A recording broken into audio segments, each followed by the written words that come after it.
S'il est une région du monde où la notion de 12e homme a un sens, c'est bien l'Amérique du Sud. Le 5 juin 1991, Colo-Colo entre dans l'histoire en décrochant la première et unique Copa Libertadores d'un club chilien. Mais ce jour-là, très vite, une fois les célébrations passées, une question va se poser et va tourner autour d'un mystérieux personnage, un 12e homme qui a pénétré sur le terrain. Bienvenue dans le 12e épisode de Temps additionnel.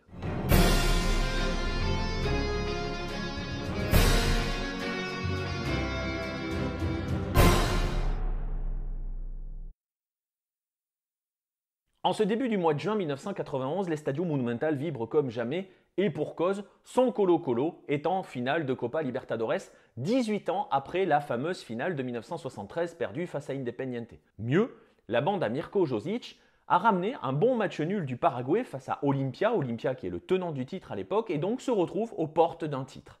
Le parcours de cette bande-là en 1991 est émaillé d'histoires toutes plus folles les unes que les autres.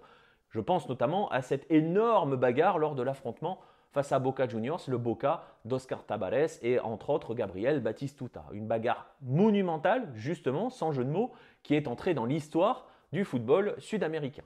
Mais plutôt que de revenir sur le parcours de Colo-Colo 1991, si vous voulez en savoir plus d'ailleurs, je vous invite à vous procurer le 4e numéro de Lucarne Opposé Magazine dans lequel je vous raconte cette histoire. Nous allons nous intéresser à cette finale retour du 5 juin 1991. Ce jour-là, ils sont plus de 66 000 à se presser dans l'Estadio Monumental pour assister à ce moment d'histoire et l'ambiance monte évidemment avant l'entrée sur la pelouse des joueurs du Colo-Colo. L'image montre alors au centre de l'écran un garçon qui court, qui traverse l'écran, un garçon vêtu de jaune et de bleu avec une cape formée par un drapeau du Chili.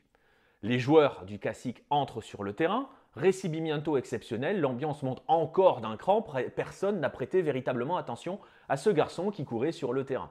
Mais ce garçon, il va surgir au moment de la photo des deux équipes. Lorsque les joueurs de Colo-Colo posent pour cette photo qui va finalement entrer dans l'histoire, le garçon pénètre et pose avec les joueurs. Il rentre ainsi à la postérité puisque 90 minutes plus tard, Colo-Colo décroche la Libertadores. C'est alors que les mythes et les légendes vont commencer à entourer ce mystérieux 12e homme que l'on surnomme alors El Hincha Fantasma, le supporter fantôme. On pense notamment à l'anecdote sur Gabriel González, défenseur d'Olimpia, avec qui est entré le garçon, qui a tenté d'intercepter justement ce garçon.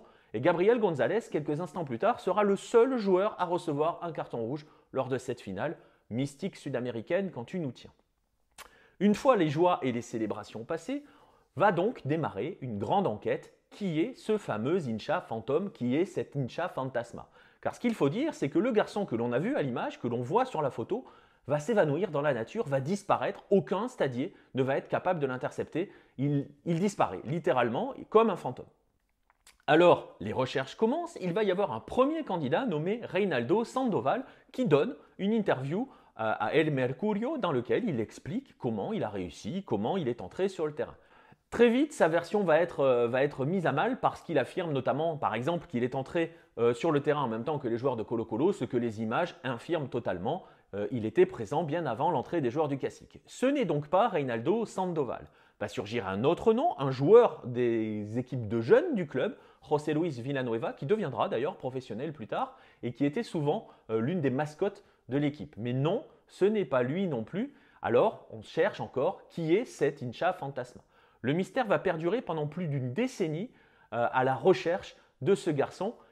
Plus d'une décennie plus tard, en effet, il va enfin être retrouvé. Il va être retrouvé grâce au travail d'enquête de Luis Miranda Valderrama, un journaliste qui passe d'abord, notamment, par les sites de supporters du Colo-Colo, les sites web de supporters des Colo-Colo, arpente les forums à la recherche de la moindre information. C'est alors qu'un surnom surgit, El Monito. Et ces recherches vont le mener vers le quartier de Nunoa, dans lequel se trouve effectivement un garçon surnommé El Monito, membre de la famille Recabarren. On tient enfin l'identité de notre Hincha Fantasma, il s'appelle Luis Mauricio Recabarren. Comme son père, le seul objectif de Luis Mauricio, quand il va dans un stade, est de pénétrer sur le terrain pour poser avec les joueurs. Dans la famille, on a par exemple des photos de son père aux côtés de Pelé. Et Luis Mauricio a aussi sa collection de photos, on le voit notamment avec d'autres équipes plupart des équipes du championnat, on va le voir avec des photos avec des joueurs de la U, avec de la Católica. Et donc, c'est lui, ce 5 juin 1991, qui a réussi à se faufiler à travers les grilles pour entrer sur le terrain et entrer dans l'histoire avec cette fameuse photo. Malheureusement pour lui, la vie de Luis Mauricio n'aura pas de lendemain heureux. Son apparition du 5 juin est l'une de ses dernières sur un terrain. On va le revoir par exemple notamment lors de la Copa América qui va suivre au Chili. Avant un Argentine-Chili, il va poser avec les joueurs, mais ce jour-là, il est intercepté à la sortie par la police, est arrêté et va être alors ensuite interdit de stade. Pire, la vie du Monito va vite basculer dans la délinquance et dans la drogue et il va jusqu'à son décès. Le 30 juillet 1999, Luis Mauricio Recabarren décède des suites d'une leucémie alors qu'il est à l'hôpital du centre de détention préventive de Santiago, purgeant une peine pour vol avec intimidation, vol au cours duquel il a été gravement blessé puisqu'il a reçu une balle dans la tête. Il avait 23 ans ce jour-là et de lui ne reste alors plus qu'une image, cette photo, entrée dans l'histoire, celle du 5 juin 1991, ce jour où il est devenu immortel.